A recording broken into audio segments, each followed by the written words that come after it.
শুভ নববর্ষ সবাইকে। Class 7. So start. We are moving to the next portion, that is chapter 2.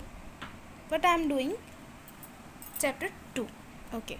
So till non-periodic motion we have done in your live class. So here from random motion. What is random motion?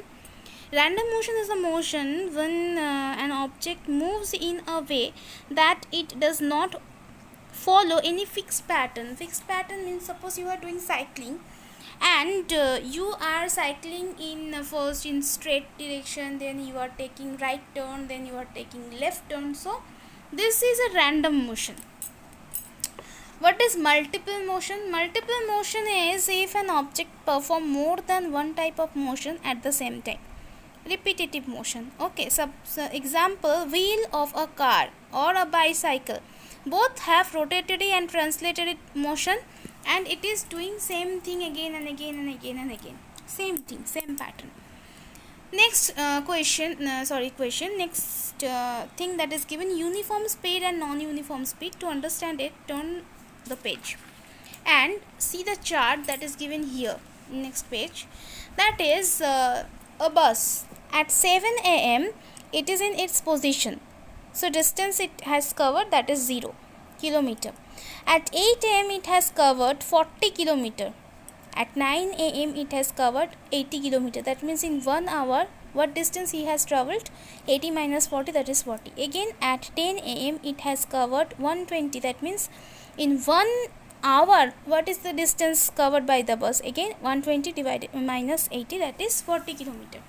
That means every 1 hour it is traveling 40 kilometers. So here interval of a regular time, the distance covered by the object is same.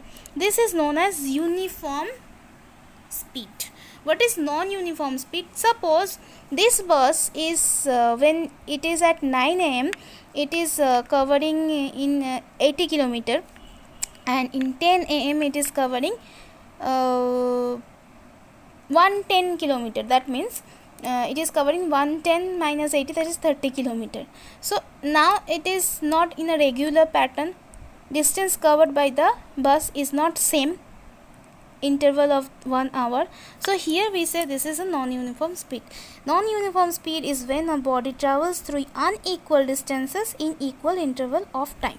What is average speed? Average speed is defined as the total distance travelled by an object divided by the total time taken to cover that distance. That means total distance, uniform speed or non-uniform speed, it is not matter. Total distance it has covered and divided it by the total time. Okay, so this is total distance covered by the body or object, or the total divided by the total time taken.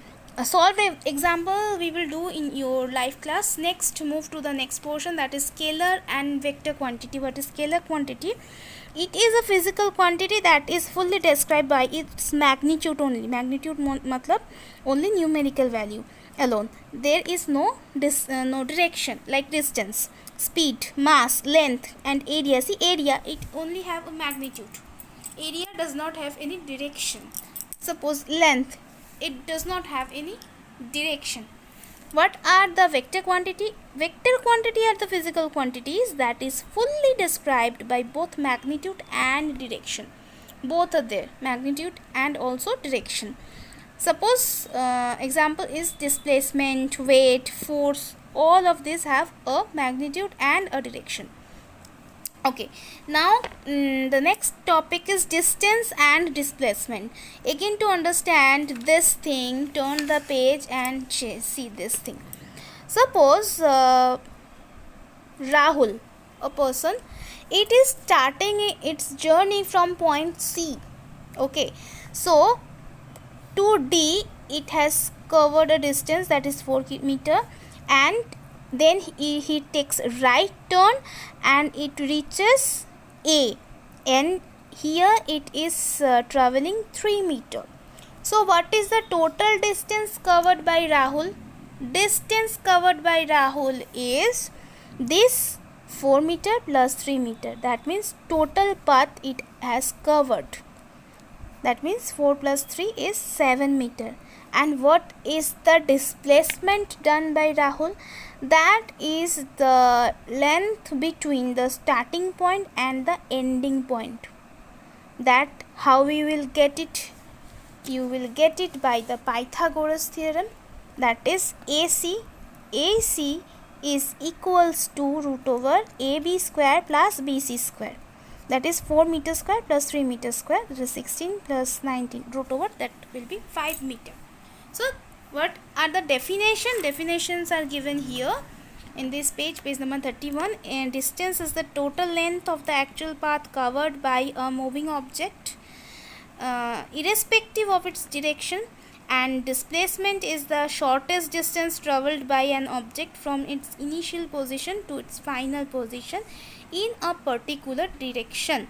So it is having a direction, it is a scalar quantity, it does not have any direction. Next, do this difference between speed and velocity, this is very important.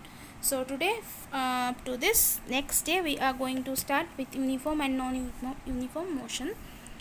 Thank you.